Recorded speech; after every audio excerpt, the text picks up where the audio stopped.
Joining me now is Dan DeShane, sterile processing leader with Sharn by Market Lab. We're going to be talking about the Sharn Select brush line today, Dan. And you and I, we go back, I'd say, well over a decade, almost 15 years now. I've known you for quite a while. It's your first appearance here on BeyondClean, and I'm really happy you're joining us. Welcome to the show.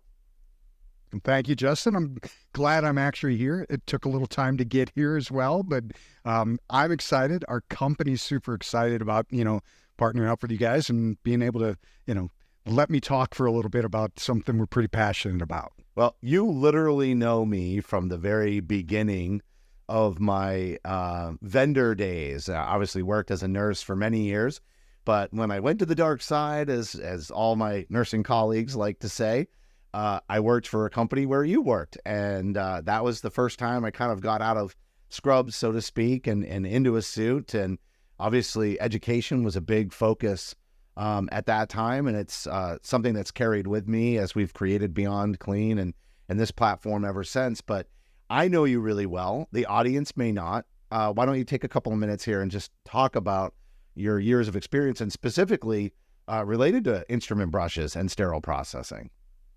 Yeah, thanks. And you're right. I mean, we both started in the company.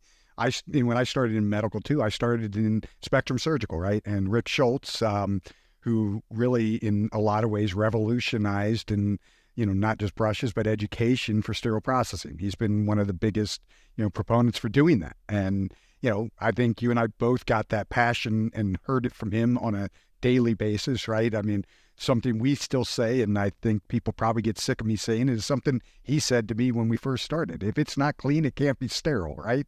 We lived that mantra for many, many years, and, I thank Rick for that. But so I started with Spectrum Surgical almost 19 years ago now, when we were a very small, regionally based company. I think I was employee number 26, 27, somewhere in that, right? And then, we were acquired by Steris, Spectrum was, and I spent a good amount of time at Steris and enjoyed my time there. I was the director of products for the IMS division, and, spent multiple years working with cleaning brushes. But yeah, I've been selling cleaning brushes for 19 years. And, the innovation that was brought to that marketplace way back when, and, Rick was a big part of that, is taking brushes and actually driving them into sterile processing where they were, to some extent not used before 40 years ago. So yeah. It's really still a passion of mine. Rick drove it home for us, and I enjoy it a lot. He did a great job of creating educators who had a high level of competency and expectation around understanding, the challenges that are in sterile processing. I'm grateful for that too.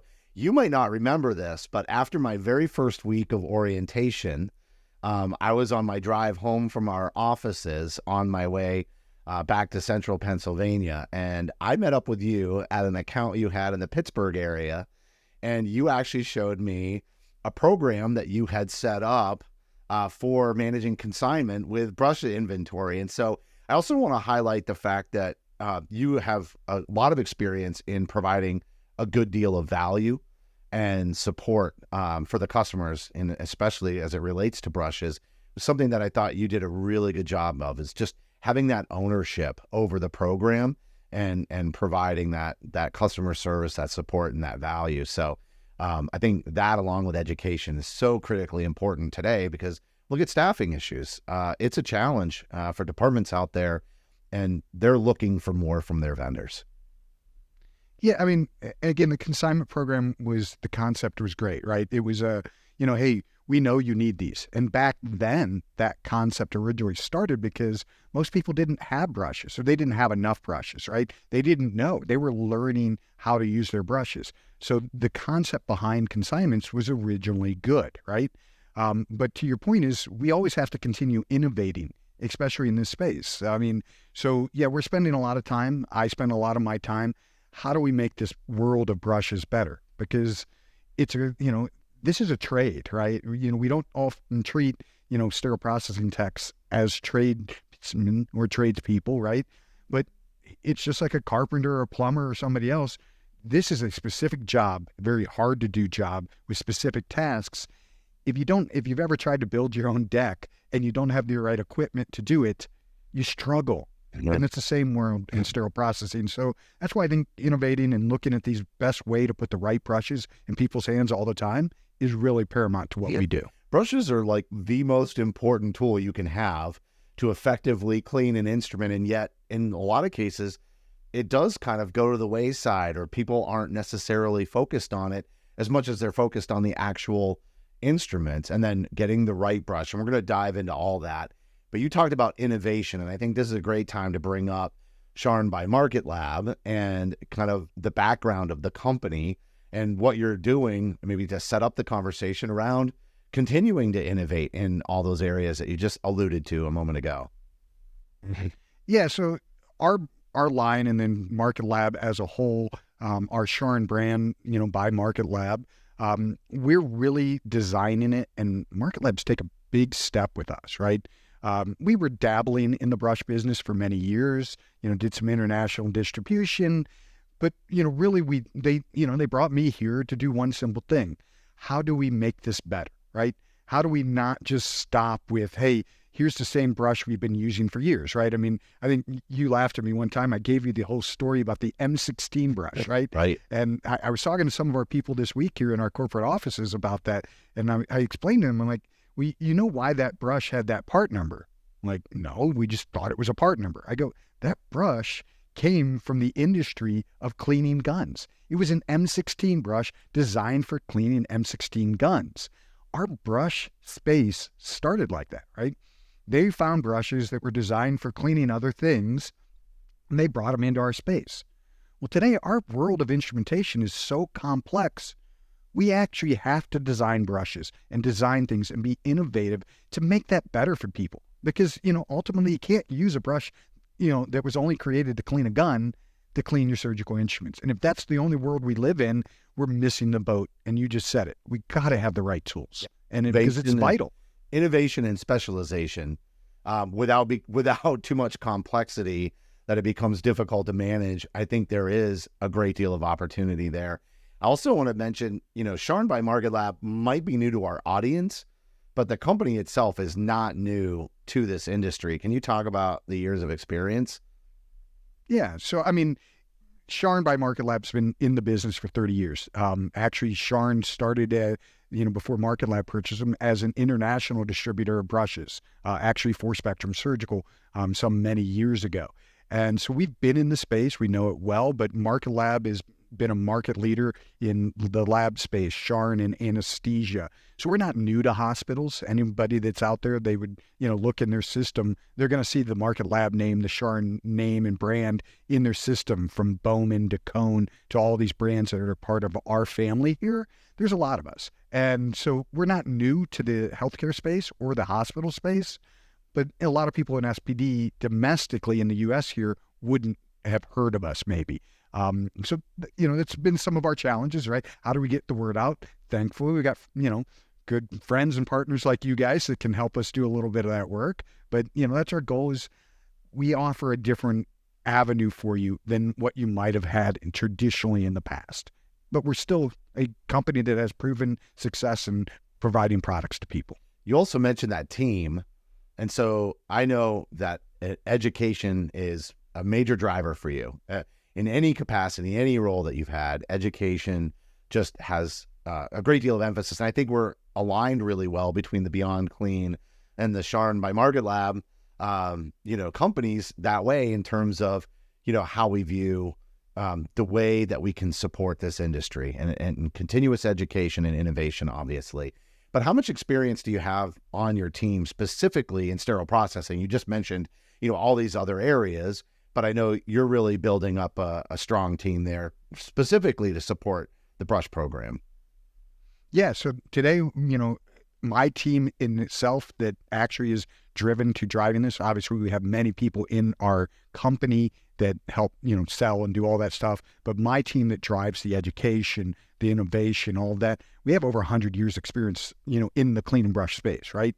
Because, our team is focused on that. And you're right, the education. So we have a certified education program that through HSPA and CBSPD. That was one of the very first things I did. And it's only on cleaning brushes, right? I know there's a lot of good education on the market. A lot of people do education. Ours is 100% just about cleaning brushes based on how they're manufactured and for design of use. So we spend a lot of that. But, it's probably the fifth or sixth education program at this point that I've built, through this kind of, process in, using HSPA or using, some other companies to certify our education. So, but we're excited about it. You're right. It is a slight passion of mine and our team. And I think I get some ribbing every now and again from our people inside that I'd spend more time educating than I would selling if I had the choice at times. But I think it's vital. I mean, it might seem like a simple tool, but brushes are so vitally important to what we do in the operating room and elsewhere to make sure we're, if it's not clean, it can't be sterile. Thanks, Rick. Yeah. And I'll tell you too, I've gone on other podcasts. I don't just host podcasts. Sometimes I'm a guest on them. And I did one recently just about, how do vendors differentiate themselves? And I think education and being a resource is one of the best ways to set yourself apart from your competition. What's also really interesting to me about what you just said was how you've created these educational programs that are specifically focused on brushes. I feel like in the past, they've kind of been a throw-in topic when you're maybe getting a presentation on the care and handling of surgical instruments, but I can't think of any program I've ever seen that, has a full CE attached to it that is just specifically around brushes. And yet I think it is obvious to everybody who works in the industry that there's a lot of opportunity to educate around brushes. So I really like your mission to have that targeted component. And the other thing that we've learned is, especially as we've championed education for sterile processing, that means there's been a whole influx of education in lots of new and creative ways. And the thing that we always talk about too here at BeyondClean is how do you get really granular with that education instead of being really broad sweeping? How do you point out the nuances in the industry? And obviously the only way you're going to do that with brushes is to create a program that is dedicated to brushes. How did you fill an hour CE? Talk to me a little bit about really putting those programs together. Well, I mean, so that's the funny thing is, right? It's such a simplistic product line, but it really isn't, right? So, I get questions all the time, like, all right, how do we throw away our brushes? When do we throw them away? And, regulatory has done a decent job of giving us some stances on that. But it's, stainless steel brushes, right? People fear stainless steel brushes and they're like, well, it's going to damage my instrument. Well, I have studies that show it isn't, right? But the point is understanding why people have that fear, right? So years and years ago, there was a thing called orthopedic bone brushes that were stainless steel. And so as we were building sterile processing marketplace or building sterile processing, right? When they started to move out of the operating room into a sterile processing department, brushes like that made their way into a sterile processing department. Well, that was a heavier grade stainless steel, right? It would damage your surgical instruments. It wasn't designed for cleaning them. Whereas today, the brushes we sell in that space are designed for cleaning, right? It's a softer steel. But we can look at really digging into how these brushes were manufactured. Again, to your point earlier is, are they designed for specific devices? Are there specialty things? How do we make your life easier with putting the right tool in your hand? And so there is really, I think my team would laugh and say I could put together a 2 or 3 hour presentation on brushes and manufacturing. That would probably bore everybody. And I've been called a brush geek at times and other things, but I think it's vital. I mean, we got to look deep into this because our industry has changed, right? How much more complex are our instruments today than they were 30 years ago? If we don't change our number one tool for cleaning the most important things we're going to touch all day long, we're not keeping up with that innovation that's going on in the surgical instrument and medical device world. 100%. And there are so many examples of when new products come to market that then run through sterile processing. Everybody's like, where's the IFU? Wait, how realistic is this? Can I actually perform this? So you're correct. In many cases, more products need to be developed just to be able to support the new innovation, and brushes are not alone in that conversation. There's couple of themes that are playing out even in this early conversation on this podcast today, but education, obviously a strong one, but innovation we brought up a couple of different times. And you just alluded to it again, the importance of continuing to innovate and keep up with the evolution of medical devices and new ones that are coming onto the market, but also what you're learning just from the existing product lines that are out there. How would you describe innovation maybe over the last 20 or 30 years, and even the state of innovating around surgical instrument brushes today? Where did you see opportunity, and what do you think is kind of the current state? How are people focusing on innovating in this space? Mm-hmm. So I think the original people that started to come up with sterile processing brushes, right? We talked about Rick a few times, and Rick was one of the original innovators on brushes, but he started Spectrum Surgical over 30 years ago, right? And he's moved on, right? Some of the other competitors in the marketplace, some of the original people that got and started bringing brushes into sterile processing, they're not in the industry anymore, right? They've moved on, they've retired.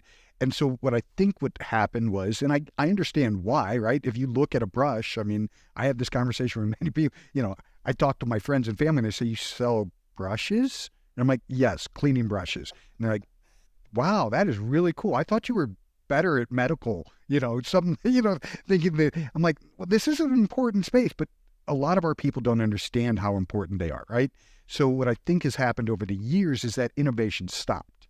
They just looked at, well, we have 500 brushes in the marketplace today, right? Well, and compared to a world without brushes, this is a huge improvement. It's even hard for me to think about that. There was actually sterile processing without brushes at one time. It's almost shocking to think about. You got to look at the advent of our industry, right? How has sterile processing changed, right? So the innovation came in the terms of, all right, well, we're just going to make 5,000 different types of brushes and give you that choice. Well, the problem is if you don't train people on what those were made for, or why did you come up with a different size that is virtually the exact same size as everything else? We've tried to then take this and make it perfect. And you know what happens when you try and make things completely perfect over and over again and you never get there? You keep on adding things to that perfection and then you just make it worse. Right. So I think a lot of our innovation is around understanding the devices we're cleaning and giving you more simplistic ways to choose the best type of brush. So, there's plenty of brushes on the market, and yes, we are finding new ones that we can do different things with, but it's also taking some of the old stuff and condensing it down and simplifying that confusion, because there is a lot of confusion when we walk into hospitals and do our education. Lots and lots of people are confused on how to choose the right brush or why they're choosing that brush. Yeah, I think they use the wrong brush quite often. Like you said, there's an opportunity here to be a lot more efficient in that selection process. There's a lot of demands on sterile processing to turn sets around. And so having some misunderstanding or not knowing which brush to choose is tough. And at the end, like I said before, surgical site infections, it's hard to imagine a world without brushes, because if you can't properly clean an instrument if it's not clean, it can't be sterile point, then there's going to be a strong link to a surgical site infection. Improperly cleaned instruments, period, the end. This is the best tool for that. And so everything you're saying is important, but now it's like that next level is like, how do we make sure we're using the correct brush for the job that we're doing? And so to your point, having so many options to choose from, especially with newer staff coming into a department all the time, how do you keep them on target with making the right choice? Yeah, I mean, we live by a simple mantra on that front, right? Standardize, simplify, and educate. I mean, that's what we do with our brushes, right? We don't want 4 people using 4 different brushes, half of them the wrong size, to clean the same item, right? I mean, we don't want one person in your department teaching 2 people to clean this way and then 4 people teaching somebody else, because again, you just said it. We have a lot of turnover in this world right now. Post-COVID, people that didn't come back into the space. We got a lot of younger, newer people. Education became, we weren't doing field education. We spend time in the hospitals. We want to work with you. I mean, hey, I'm coming to work at your sink. I'm going to be at your sink with you, helping you with those brushes. And that's what my team is doing, right? That's what my team is here to do. But yes, standardize, simplify, educate, because the number one reported incidents out of the operating room today, as it has been for the longest time, is a dirty medical device. Right. Finding a dirty device in the field. And we all know that that is the worst case scenario, because anything that would have touched, that tray or anything else, everything now is contaminated. So now, case delays, patient problems, right? All of that stuff we run into, whereas this is a front end problem. The way we solve surgical site infections in the sense of dirty instrumentation is front end.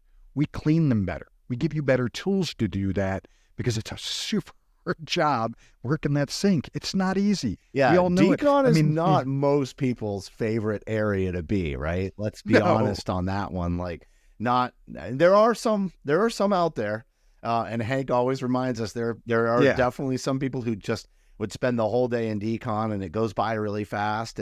But I'd say most people kind of dread that assignment, and so making it more difficult or having a more difficult or less consistent standardized process just doesn't make anybody want to be there anymore. But it is such a critical job.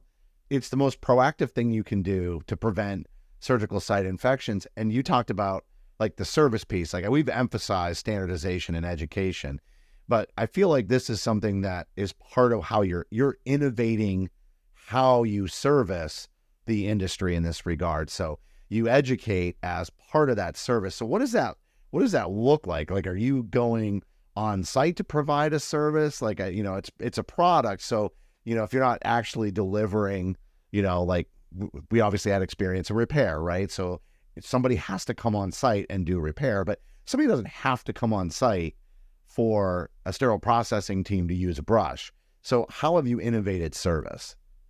Well, see, I kind of disagree with that. I think we do need to come on site to be able to, so somebody can see that brush and understand how it's used. Because you might look at that tool as simple, right? And how do brushes make it in the hands of a technician most time, right? Somebody's talking to an SPD manager or supply chain person. They say, oh, I have all these new brushes, or I have this. Well, they give them to them. They give them a bunch of samples, or they say, okay, go out. They go to the technician. The technician has got no information on why they're even having this conversation or why they might need a change. We don't want to work that way. That technician, and again, I'm hopefully helping the SPD managers, the directors, and the supply chain people, is because if we have that conversation with the technician at point of use, where they're at, and we can get their feedback and hear them, that's going to help us, one, innovate. Two, it's going to help us standardize so we can make their world easier. We know the brushes they need based on what they're cleaning, right? So it's not difficult. It's taking the time, the work, and the effort to get out there and do that with these people. And that's really what our goal is, right? So you're consulting. You're not just selling a product. You're really consulting with the department to create that efficiency. Yeah.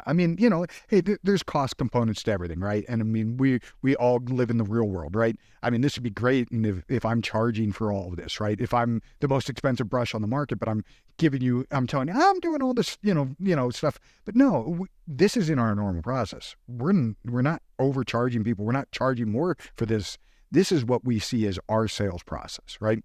So in selling and getting in with customers means we understand what they need.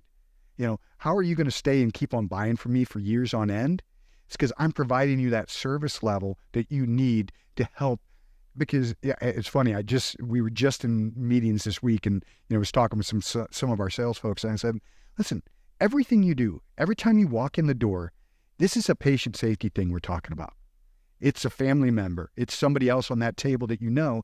This is patient safety driven. If we're not looking at our brush program to help with that, we're missing the boat, and we're not doing our customers, the right service. Yeah, really getting connected with the mission. And, sometimes that's even difficult for sterile processing technicians. That's why I love hearing and training when they go to the operating room and observe some procedures as just part of the onboarding process to understand how connected they are. But then you bring it over to the vendor population, and there are lots of vendor representatives who support the OR and get it, right? They're procedure reps. But then there's this whole other population of supplier representatives that don't necessarily go into the OR. I love how you're connecting your team to the mission and why it's important and why what they do to support these hospitals is so important. And so I can definitely hear how you've innovated on the service side.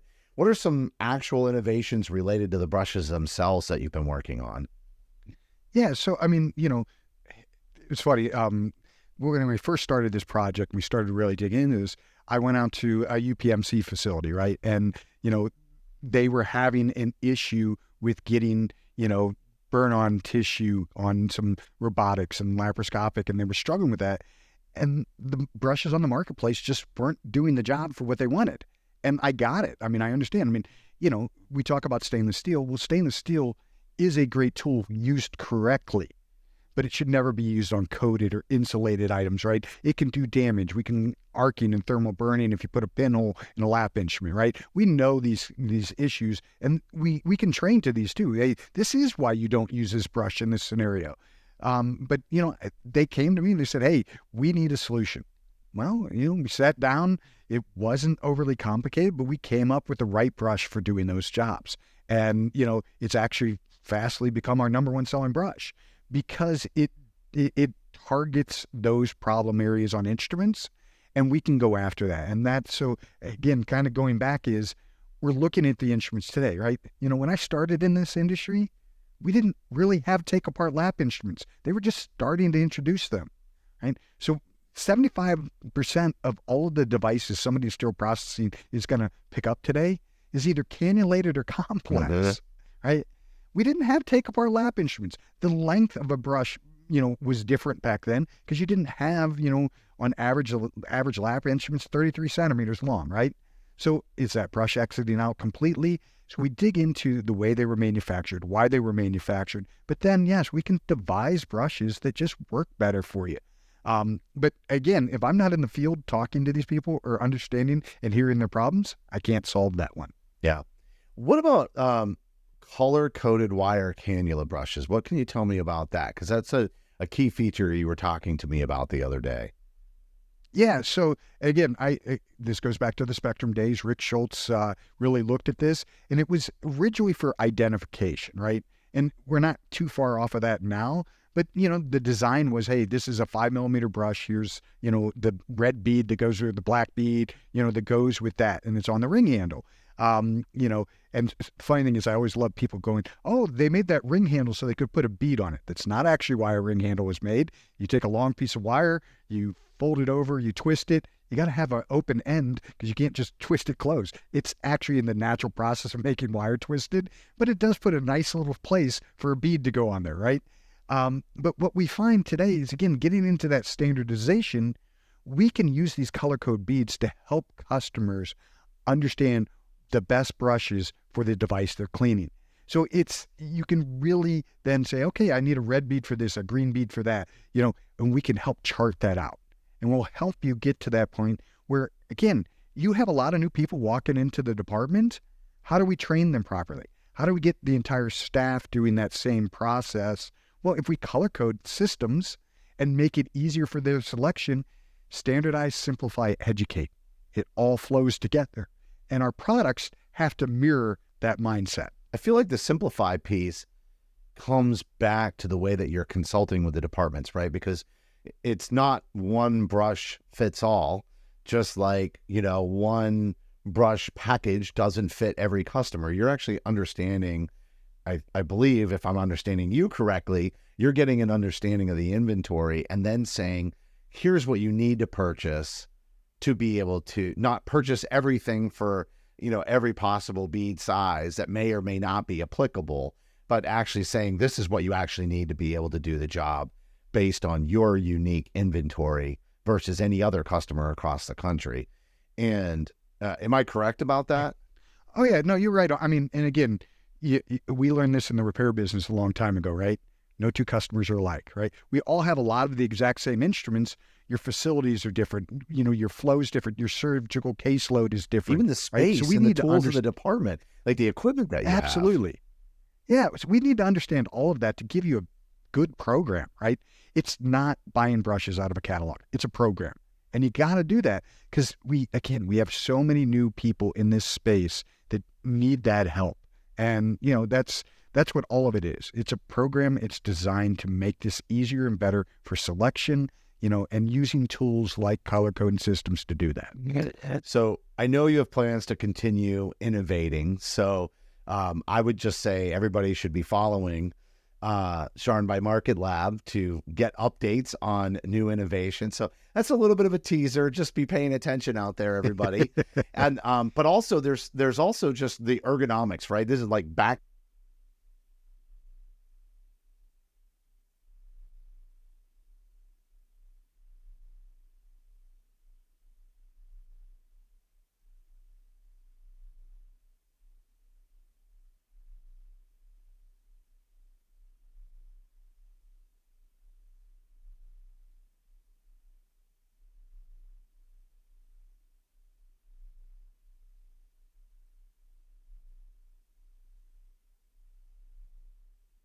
The most repetitive motions you're going to do in sterile processing.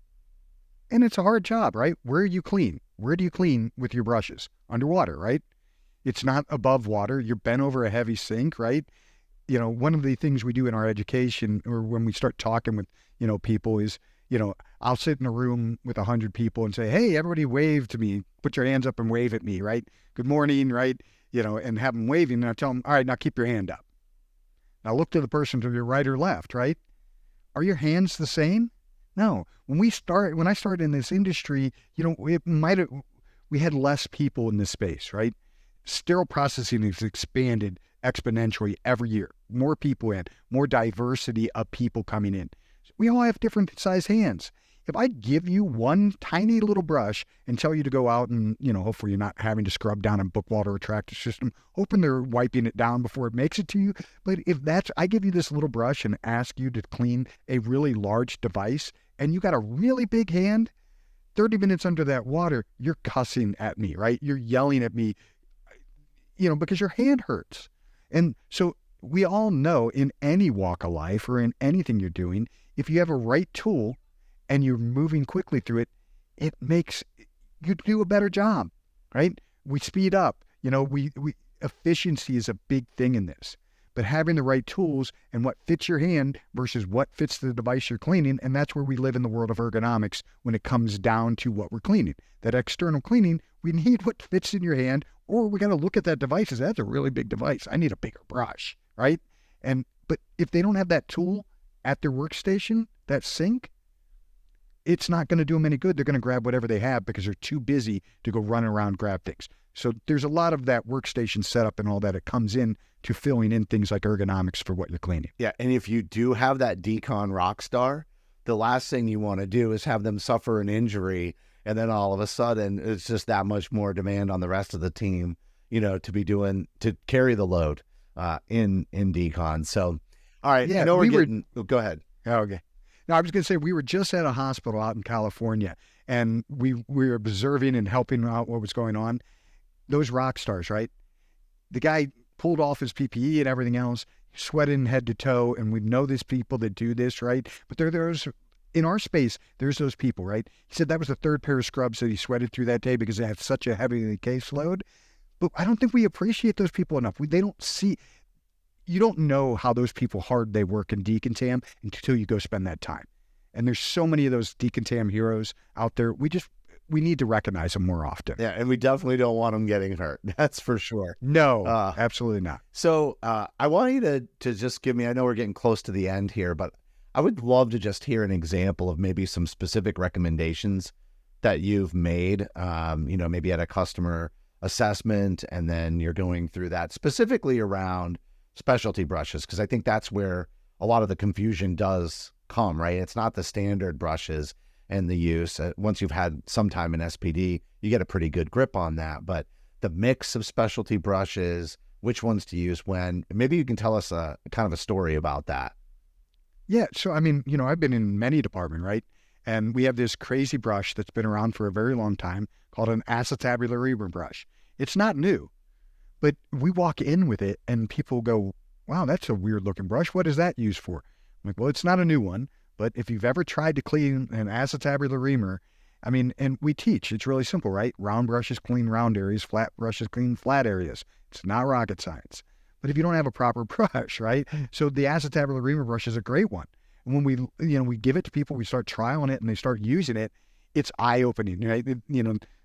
The skies are parted, right? The sun's shining through, but again, it's putting that right tool in their hands.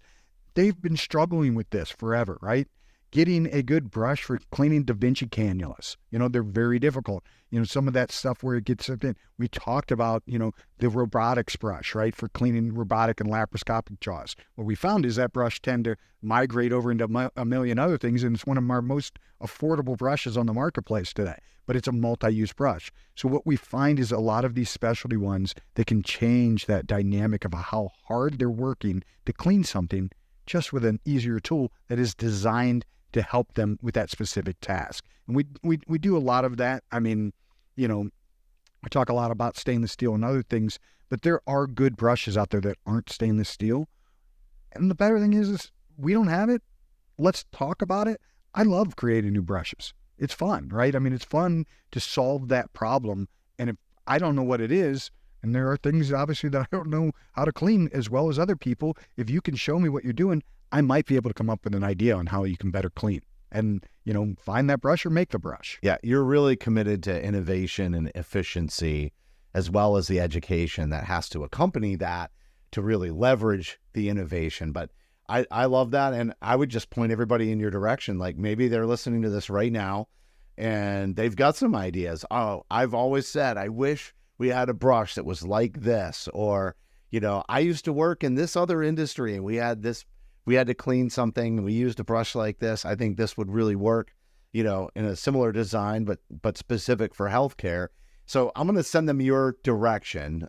They can contact you at Sharn, SPD at marketlab.com. So Sharn is SHARN, SPD at marketlab.com. And also, you can send that email over there and possibly win a lunch with your department on Dan and his team, and an in-person or a webinar continued education session. So just make sure that you mention that you heard about Sharn at Market Lab.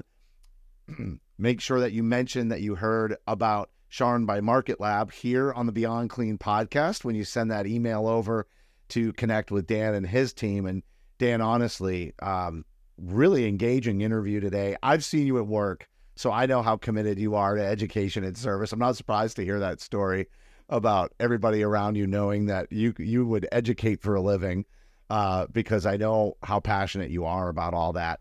Is there anything you would add? Like, do we miss anything in this conversation that, might be really important for our listeners to know? Well, the good news is nobody's throwing anything at me, so, to stop talking for days and days and days about cleaning brushes. But no, I would just say, I don't think there's a lot in this space, right? And I think if anything I want to always let people understand is it's not, crazy. It's not hard to do this, right? We can take steps to make this space better for you. And I don't think there's a lot of great opportunity for us to get better in the sterile processing space, but I also think we've made huge strides since I've been in the industry. And, over 19 years, I've seen drastic changes in this space, and it's exciting, right? It's all good stuff. We have so many people passionate in this space, whereas I think it was just an afterthought, 20 years ago. Today, there's so many good people that want to do the things like what we're talking about. So that's just, it still gets me excited, right? I still get pumped up that, there's so many good people in this space, and, like you guys. I mean, what you guys are doing is, it's changed the game, right? Yeah. Gets people talking. And I think the more we talk about our issues, that's the only way we're ever going to solve them. Well, your team of experts are 100% laser focused on brushes, and I absolutely love that. So email SharnSPD at marketlab.com. You can also follow Sharn by Market Lab on LinkedIn, or visit sharn.com/SPD for more information about the brush evaluation program, which is really when Dan and his team come in and consult with you to help create a much more efficient selection process and make sure that you're ordering exactly what you need based on the mix of instruments that you have flowing through your department. Dan, great job today. Thanks so much for coming on. No, hey, it was great to talk. I always enjoy talking with you, Justin. Well, most days. Most days, yeah. I'll tell you what, we've done a pretty good job of staying in touch over the years. And Yes, we have. it's great to see you leading a team that's really doing something very different and unique in this space. And I'm not only happy for you, I'm proud of you, Dan. Well, thank you. And hey, I love BeyondClean. So, what you and Hank have built is awesome to me because, again, you guys are some of the game changers that I'm talking about in this industry.